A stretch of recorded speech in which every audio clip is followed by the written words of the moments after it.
Welcome back to Best Kept Secrets. We are here today with author, coach, and counselor Debbie Ali. She is the author of the best-selling novel, Bare Feet. It's a story of unimaginable abduction, abuse, survival, and hope.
Hi, Debbie. Can you hear me?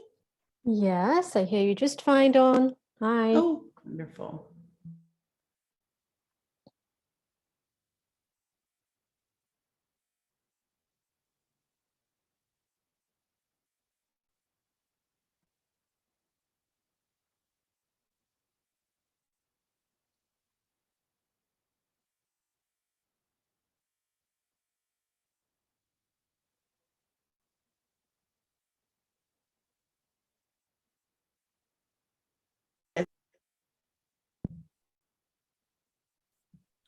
Debbie? Yes, I'm Okay. here. Okay, we seem to be having some challenges here. Yes, we Why don't, are. yeah, let's go ahead and share with us your story, please. Well, my my story began on my birthday of 2006. Both my children were very young at the time, but nevertheless, it was around Christmas, and I was simply doing what any normal mom would be doing at that time. And I just loved Christmas, so I was cleaning and planning a little party and all of that. And somewhere in the vicinity of 10 a.m., two masked men, fully armed, entered my garage, which was that particular area that I was, cleaning at the time. They entered my garage and put a gun to my head, proceeded to basically take everything from my house that was not bolted on, so that um, everything was stolen. Things that cannot be replaced, like photos and you know baby gifts and things like that, wedding rings, that kind of thing. All of those were stolen. And this happened at a time where abductions were quite prevalent in my country of birth, Trinidad, at the time. Um, Now, for someone who is not prepared for that type of circumstance, and when I say that type of circumstance, an assault, an attack, a robbery, anything of that sort, any type of traumatic situation, if you're not prepared, your response will be to freeze, because that's exactly what happened to me. Like, literally, all the blood in my body dropped to my toes. I could not move. So what I would like to emphasize on, yes, it was a horrific experience. They tied me up using cords and earphone straps and that sort of thing. Used my husband's tie to blindfold me, wrapped me in my drapes and so on, and they threw me into the trunk of their car. Sorry, not the trunk, the back seat of their vehicle. and sped off. Later on that day, I was thrown into some sort of a ditch, a very deep hole in the ground. So I refer to it as a ditch. Um, I was, of course, in handcuffs, and there were tie straps on my ankles. I was not allowed to make a sound, not a sneeze or a cough or, nothing.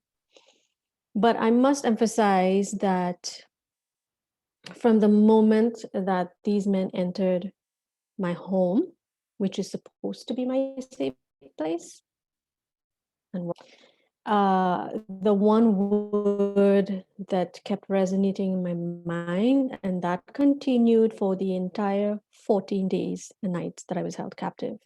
And that one word was Jesus, because it was all that I knew in terms of strength and comfort and help about any situation.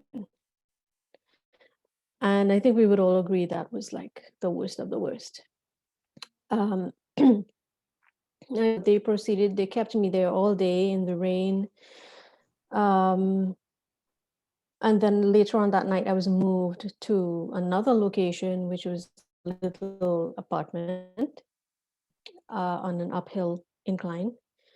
There, I was forced to strip and take a bath in front of, at the time, I assumed were two men. There could have been more. I really have no way of knowing. And for someone like me who grew up, I was raised in a very, very conservative home. My first boyfriend was my husband. There'd be church, there'd be school, there'd be school-related activities, church-related activities, and then back home. So that was utter humiliation. Nevertheless, I had no say in the matter. Then I was chained to a tiny bed where I stayed for the rest of that night. At this point, that was when the very first sexual assault or rape was committed against me. I begged. I even tried to plead with his sense of humanity. Do you have daughters? Do you have a daughter? Do you have a sister, a mom, a girlfriend? Yes. Would you be okay with it if this was perpetrated against them? No, that would never happen. But yet still he continued with his actions. I was And Debbie, at this brutalized. point, what are the injuries you've sustained? Mhm. Oh, many injuries. Just from being tied, because tie straps, if they're tightened very tightly, it cuts your circulation off. So between my hands being handcuffed and tie strapped, and my feet, as well as being thrown into the hole. As I always emphasize, I was not lowered into the hole, I was thrown. So there were multiple injuries to my back, especially my lower back, my head, my chest, my legs, numerous scratches and cuts and that sort of thing. And then to be followed by what I would describe as a very brutal rape. My injuries were, not something I had even conceived of at that point in my life. Nonetheless, and that's just physically speaking. Mentally, emotionally, I was petrified, angry, traumatized, and in shock all at the same time. You don't think that something like that is possible, but it is. And this is day what of your This 14-day? This is day one. This is day one, and I never stopped crying, and I cried nonstop day and night for the first 3 days. Nonstop crying. Even when there were no tears, I was crying. Silently, of course, because if I would attempt to cry or scream in a loud manner or anything of the sort, I would be choked, slapped, cuffed, kicked. These men were wearing steel-tip boots. So when I was kicked, it was not a a regular, oh, I'm kicking the football. No, it was solid blows, right? I was very badly choked during not just this rape, but the other two rapes that occurred after. You know, to the point where I was unable to, it was extremely painful. My throat area was in a lot of pain. In any event, later on the following morning, so I was abducted on the 5th of December, which was my birthday, and that's when I spent the night in the hole. So very early in the following morning, which would have been the 6th, I was moved to a location where I would stay for the remainder of my captivity. So that's when this mask, this dark, thick mask was placed over my head, and I was unable to see light. In any event, I was unable to see light for 14 days, basically. Saw no light. So my eyes were infected, my ears were infected because everything was covering my head. And even today, yes, I've been able to heal. I've been able to overcome just about everything. But even today, there are still little things. For example, recently I was playing with some children, love kids. And in part of their game, you know, the blankie, one of the baby blankies was thrown over my head because we were supposed to be building a fort, you see? And it really did surprise me, my reaction. It was a soft little baby blankie. And it was just at the top of my head, but it covered my view. It obstructed my view, and I felt, you know, I ripped it away, and I ran into the bathroom, and I had to sit and literally just calm myself. You know, that surprised me after this many years. That's just to emphasize the long-lasting effects that these things have, even when you know, you think you're beyond it. At some point, you will always be dragged back. Mm. Nevertheless, I was taken to this final location where this massive man, well over 6 feet, very muscle bound, he removed me from the vehicle in a chokehold, his arms around my neck, and he then proceeded to, like you see in the movies where they use cords or something, but in my case, what was used was a dog chain. A dog chain was used to wrap around my wrists and suspend me from something on the ceiling. And so I was left to hang there for quite a little while until they discussed whatever. And I knew I was in for the long haul at that point. There was a suspicion that I would not survive because, as I was to learn after the fact, usually hostages are held for a few days, maximum a week, and then they're usually disposed of, meaning killed. And at this point, are you aware of they're wanting ransom and they're reaching out to your family? Yes, at this point I was aware because before I was raped the first time, the perpetrator apparently left me there for a while to have his first conversation with my husband. Negotiations had begun. So when he returned, he was very, very upset that we did not have millions of dollars lying around, just waiting to bag and this, be sent to them. So that's when I realized, okay, this is beyond. I have no idea what's happening because they were not going to give me any information. So I knew what was at stake. I knew what was happening, and I knew that the likelihood of me being released was extremely slim because, one, we did not have the money that they were requesting. Two, I was severely beaten and traumatized.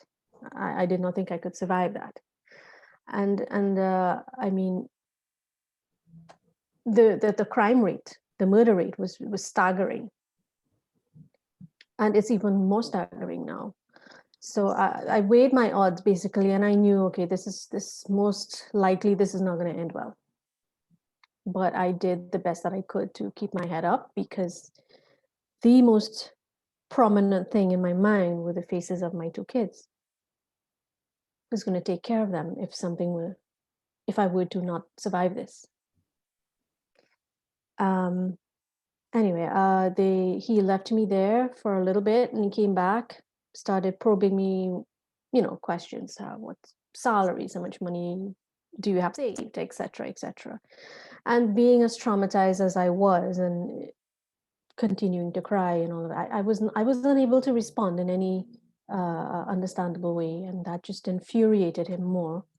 And what what resulted were a series of beatings. There's no other way to describe it. He then wrapped duct tape around the mask that was on my head. That was to ensure that I could absolutely see nothing. I was not supposed to see what he looked like, my environment, nothing of the sort. But he wrapped it so tightly that I passed out.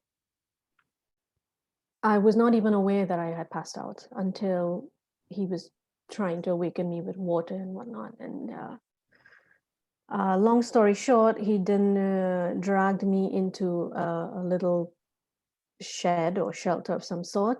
There was no ventilation in that area at all, not a window, nothing. And I was chained and handcuffed to a bedpost. My feet were once again tie strapped, and I was left there for quite some time, being hysterical as I was. And because I refused to stop crying, I was raped a second time.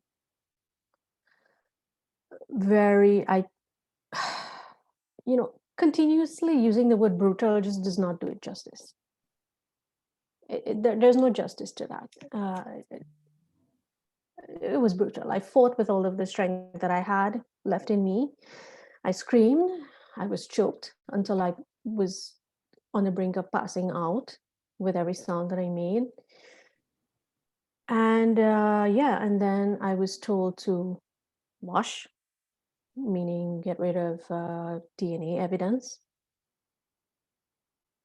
At that point, I was almost like an out of body experience. This was not happening to me. This was not happening to Debbie. No, no, no, no. I'm going to close my eyes and open them, and this is all going to be gone. Mm-mm. During this time, Debbie, were you getting any food or water, or were they showing signs that they wanted to keep you alive? Well, I was told that I needed to be alive and in some semblance of health, because that was their duty. That was their job at the time, to keep me alive. I was simply a package to be exchanged for money. I was offered food. Who couldn't possibly ingest anything under those circumstances? I mean, it's just, ridiculous. I was offered pizza. I was offered juice. I was offered sandwiches, whatever. And I could not.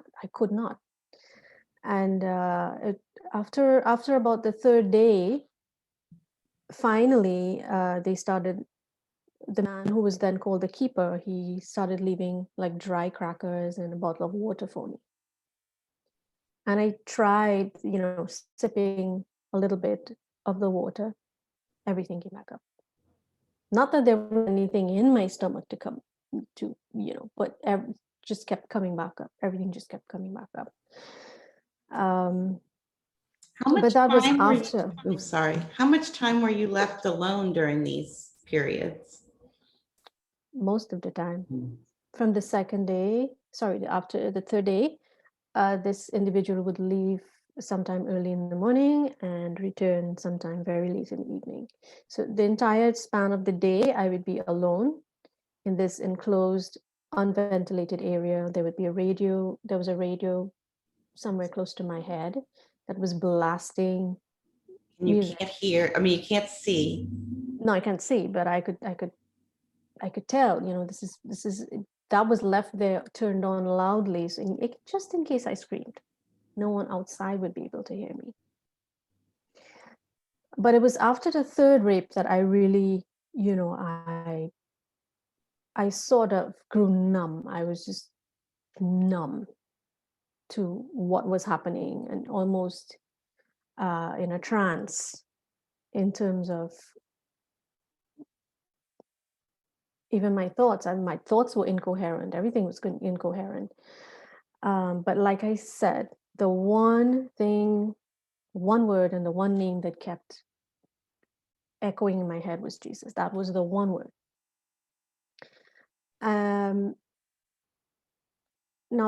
as horrible as that all sounds, there's so many more details that I could give that would just astound anyone. But my focus has always been and will always be on the miracles that happened after the fact. Yeah.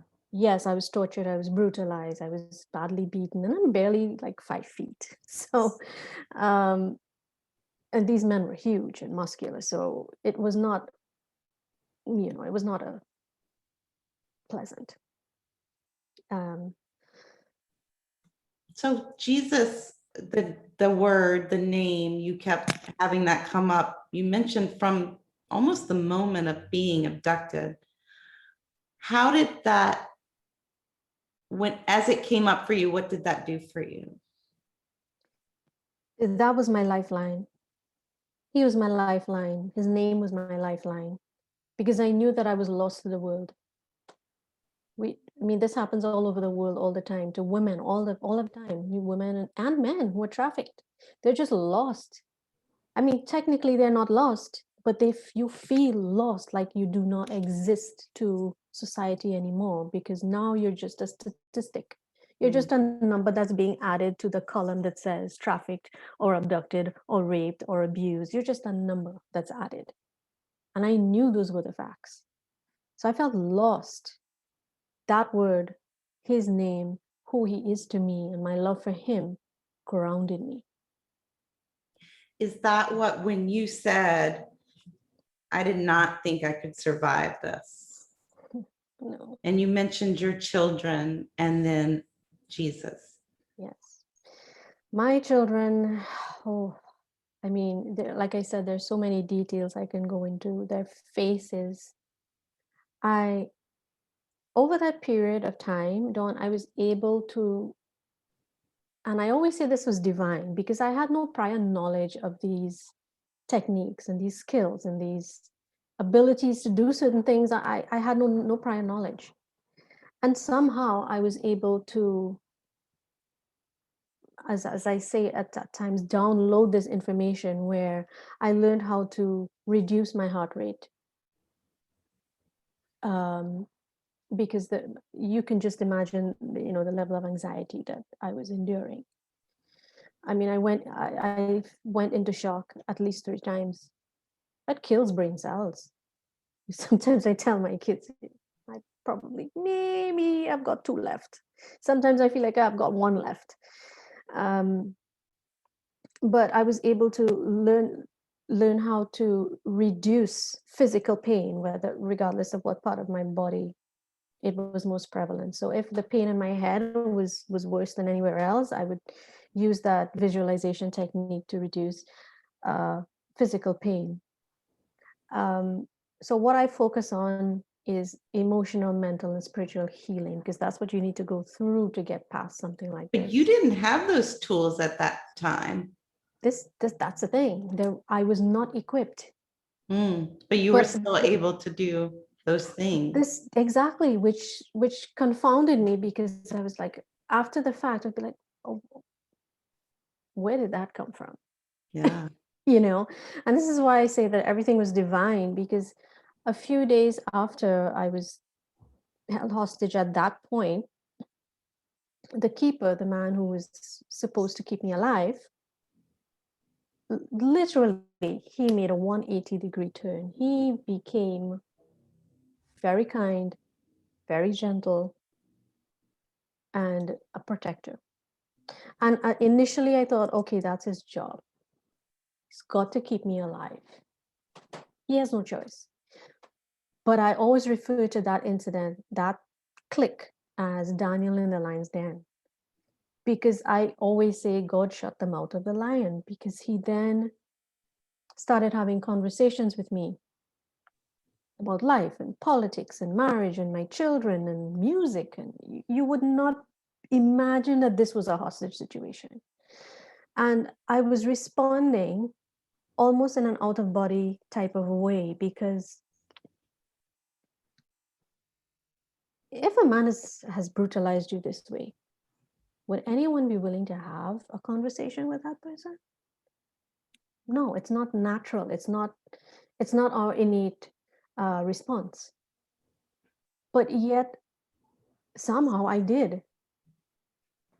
And I'm not quite sure why, but I knew deep down inside it was divine. Because he was especially interested in my belief in this Jesus and God in general, right? Because he had no such upbringing, he had no such beliefs. And the more questions he asked, the more I answered. And he began to realize, okay, wait a minute, maybe she does know what she's talking about. But he could not get it. Why, if you love him so much, why is he putting you in this situation? Why are you here? Yeah. So what do you tell him to that? My response to him was, I have no idea.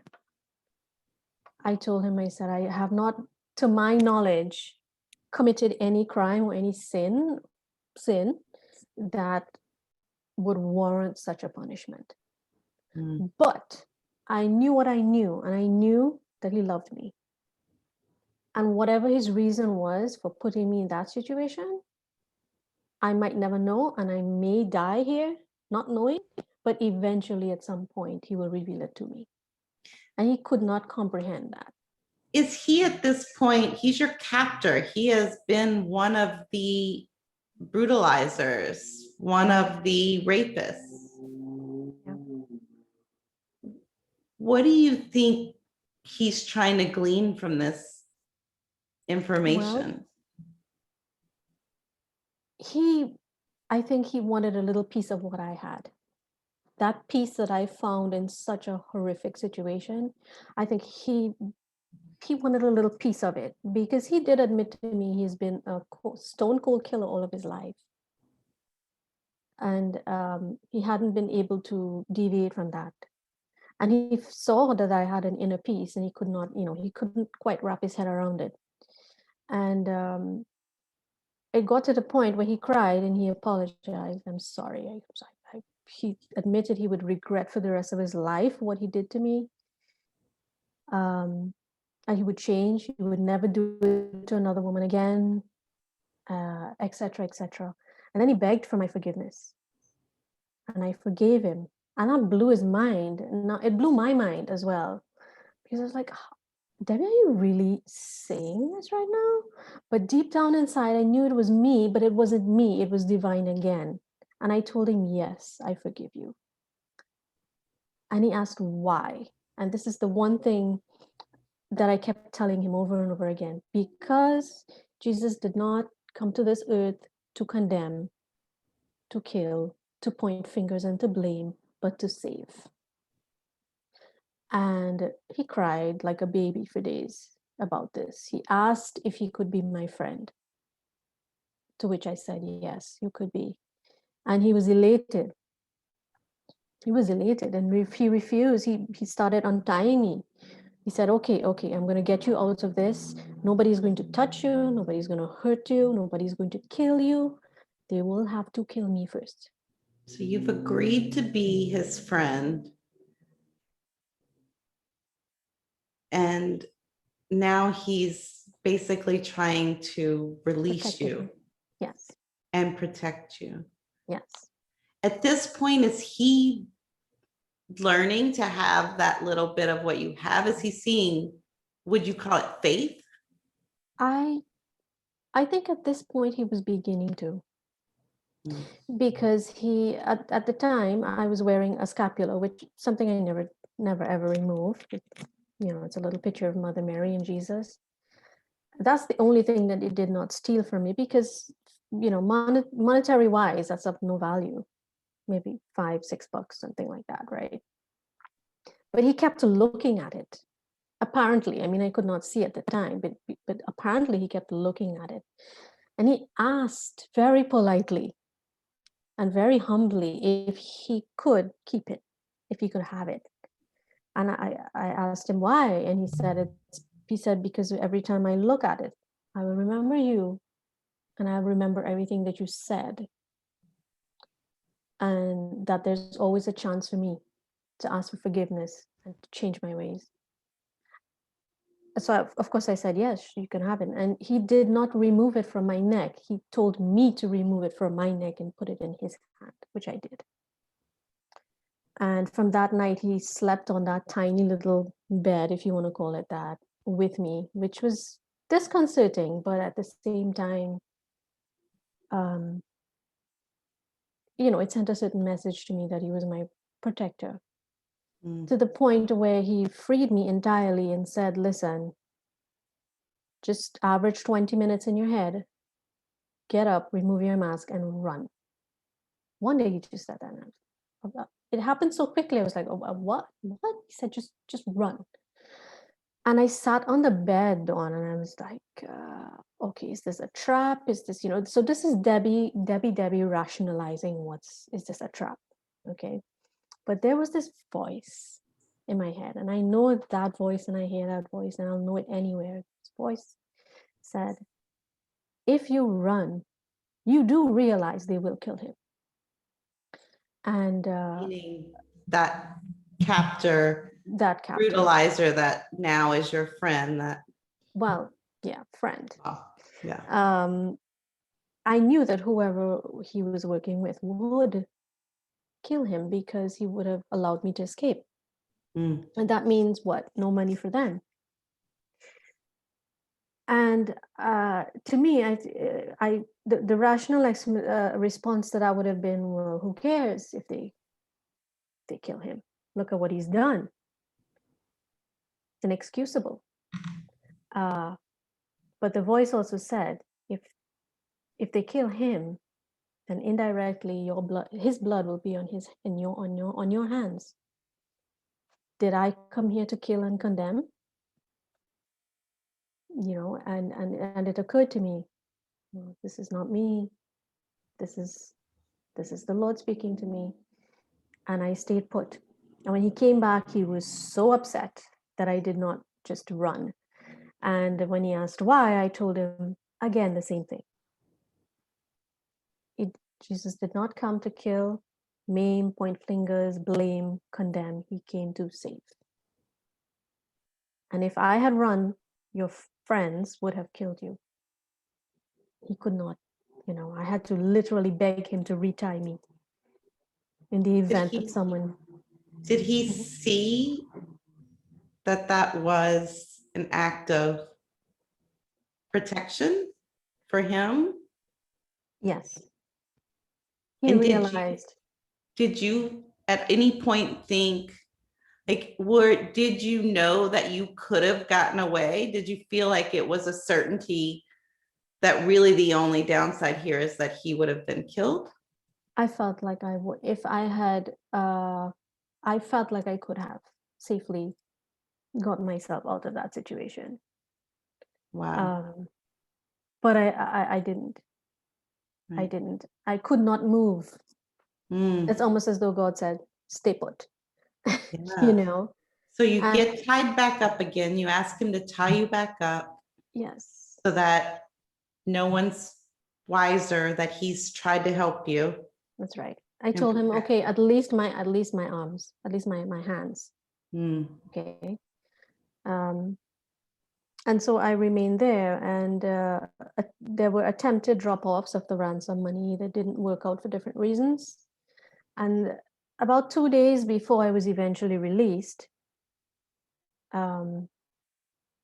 I began to give up. My body just began to give up because remember, I've been starved, I've been dehydrated, not for lack of him trying to feed me, but I could not ingest anything because there We was have just, physical injuries and you and have emotional and traumatic. Yes. yes, I could not. Mm. And by all rights, physically, I should have been dead, having this much water every day, if so much, right? Um, and that those the 2 days before, I just, I said, you know what, Lord, this is all in your hands. Take care of my kids. I can't do this anymore. I was just exhausted. And I lay there and I felt myself drifting, just like almost as though you're drifting into sleep. You're drifting into a slumber, which is what at the time I thought was happening. But what in fact was taking place was I was dying. And I drifted slowly. And the further I drifted, the less pain I felt, the less anguish I felt. And I always tell people death is not something to be feared, at least not if you have led your life in more or less the right way.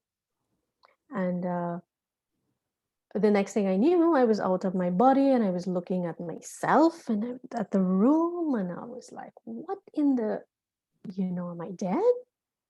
And I looked at my chest. My chest was not moving. I was like, oh my gosh, I'm dead, I'm dead, I'm dead. But I was not afraid. I was saying it, I was thinking it, but there was no fear. And this is the part that I want people to remember. Yes, all of these horrendous things. When I turned around, there was a brilliant white light that I could look directly at and not would not hurt my eyes. And out of that light stepped Jesus. And immediately I dropped to the floor. Of course, there was no floor, but I just said, the floor. And I dropped right at his big toe, and I knew it was him. And there was such glory and majesty and peace and bliss, and there are no words that have been invented to describe the extent of that feeling. And like I tell everyone, I will gladly remain at his big toe, not even daring to touch the light emanating from his toe. I would gladly remain there for all of eternity, just to have that feeling of completeness and love and anything good you can think of in this world. So what did bring you back? Well, I had my death experience, which is too much to even encapsulate now. But in essence, I begged for my kids. I still love my babies. I mean, they're no longer babies, but they're still my babies. And my thoughts kept wandering back to them. And while on my walk in heaven with Jesus on the beach, he knew I was thinking about them, and he said, "Don't you trust me to take care of them? Do you not trust that I will see to their welfare?"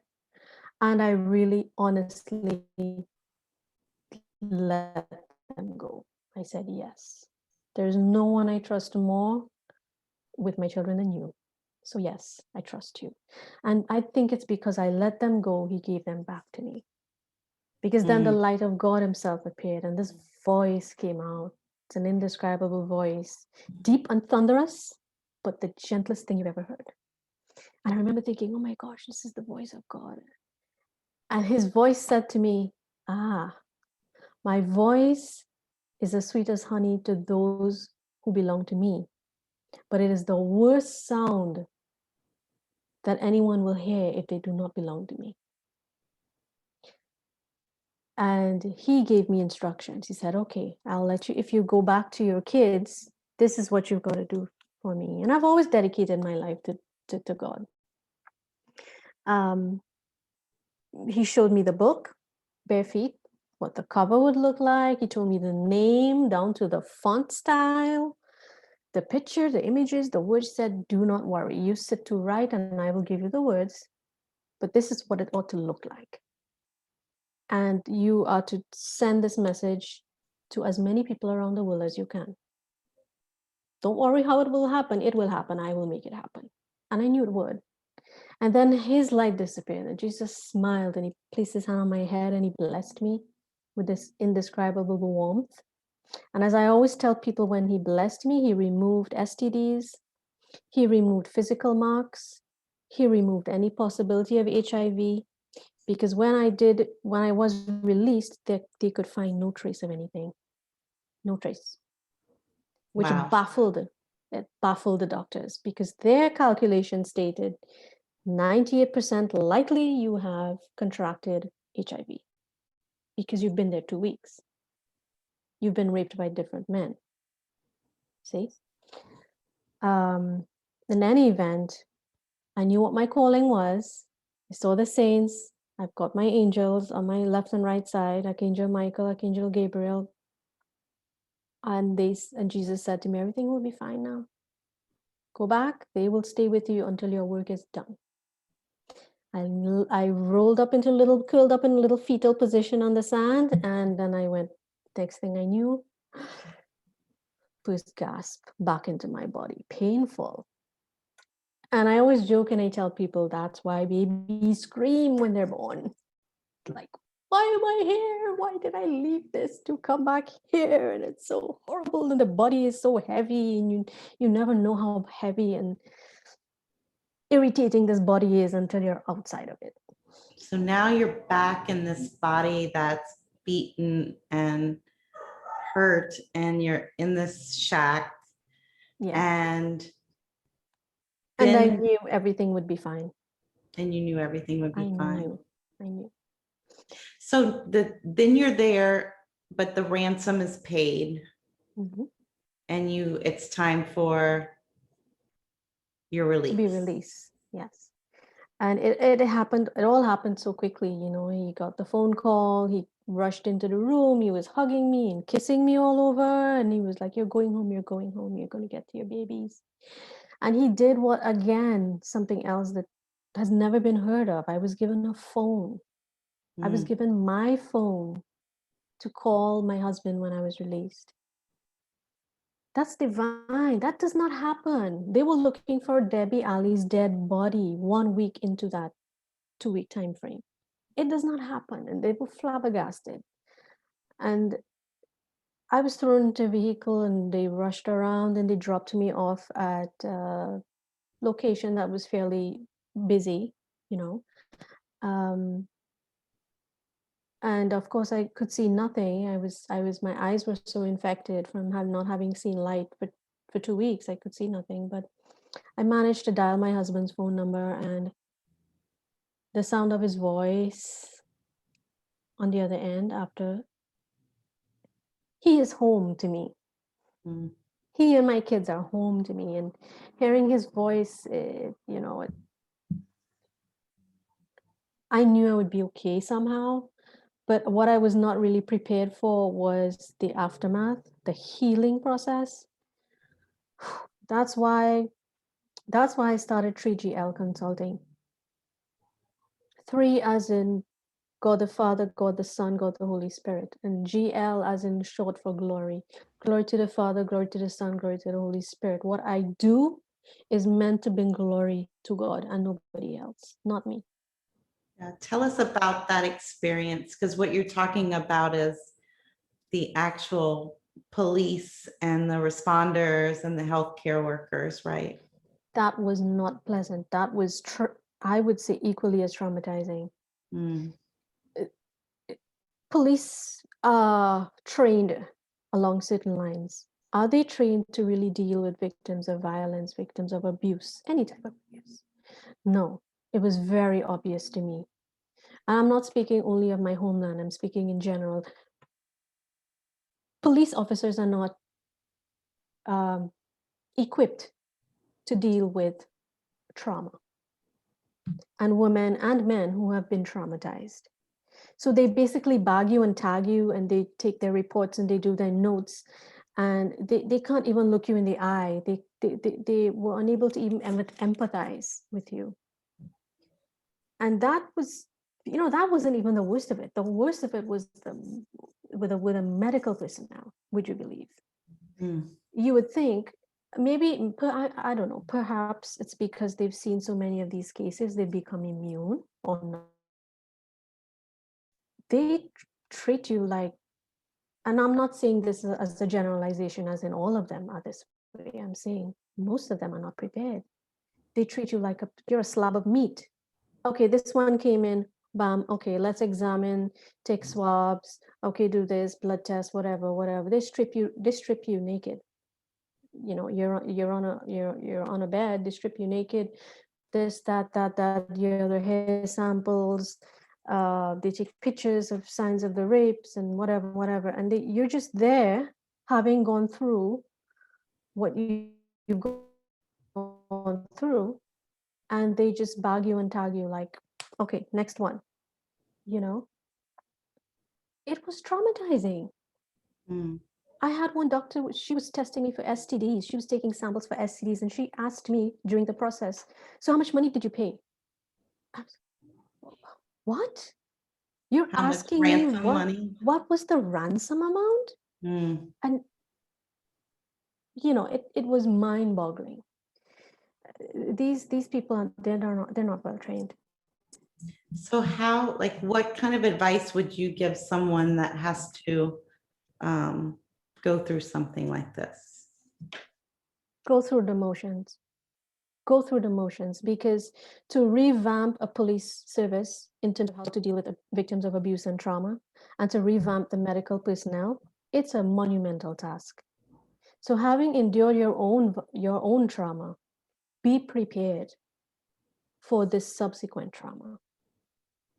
You've got to mentally be prepared. Yes, you have to deal with that because that's the reality of it. And then when you leave, now you've got to deal with yourself. If you've got kids, oh my gosh, how do I protect them from what happened? Depending on their ages, you have to function differently. How do I deal with my husband? How do I deal with my marriage? How do I look at my mom? How do I look at other people in their faces when I can't even look at my reflection in the mirror? You know, there's so many questions, there's so many hurdles, Yeah. mountains you've got to climb. And I always say, Dawn, it was divine. God gifted me the ability to find ways and techniques for him to heal me. And those are the tips, and those are the techniques that I teach women.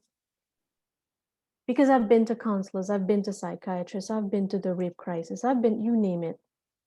And none of them were able to look me in the eye and say, I understand. Because they don't understand. Mm. And that's where I function in a very unorthodox manner. I just sit. And these victims, these individuals, they look at me and they know that I know because I just sit. Mm. And when they're ready, they're ready. It's powerful to know? create that space for them, for sure. Now, were your Yeah. captors ever caught? Nope. Not one. And Nope. does that Not. impact your healing in any way? No. Mm. It impacted my husband because justice needed to be served.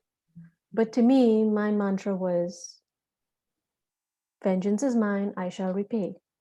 It's not up to me to find these men and persecute them or get them in jail. If the police do not do their jobs, who am I to intervene? Who is the ultimate judge? Not me.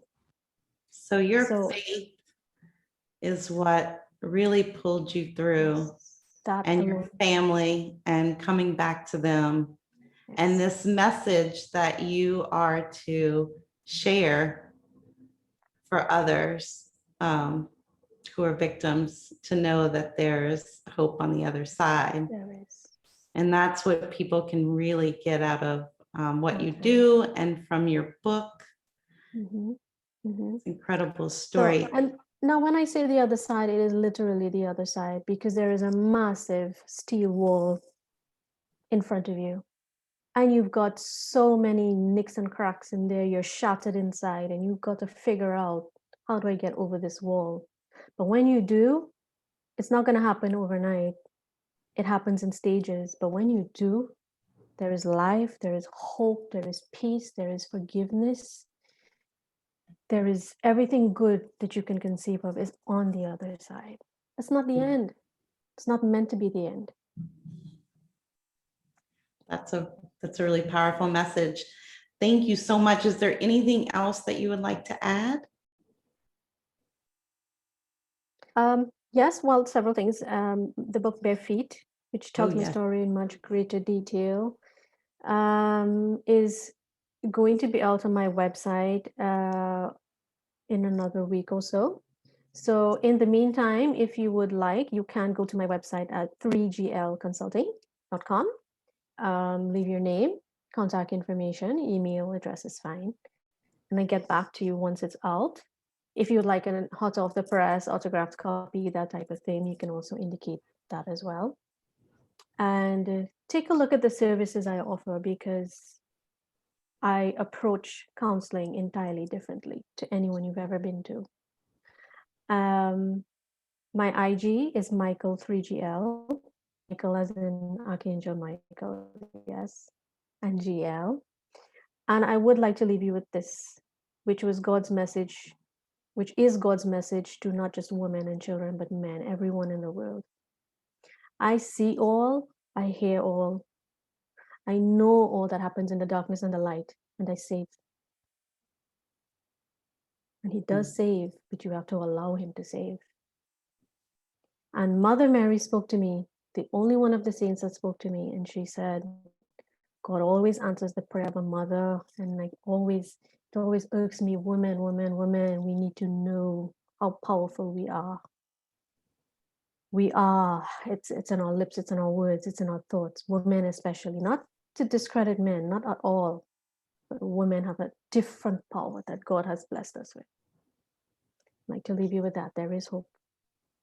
That is such a great message, Debbie. Yes, everyone, please visit 3glconsulting.com. You can find out more about Debbie's story in her book, Bare Feet, and her services there. We're just so grateful that you're here with us now and that you are able to honor your word, that you do spread this message of hope. If you would like to share your story with us, please email us at survivors@lifehouseproject.org. And if you want to learn more about lifehouseproject.org, about what we're doing, the movement, if you'd like to support, please do visit us there at lifehouseproject.org and come back each week on Fridays at 2 p.m. Eastern Standard Time for another episode of Best Kept Secrets. Thank you.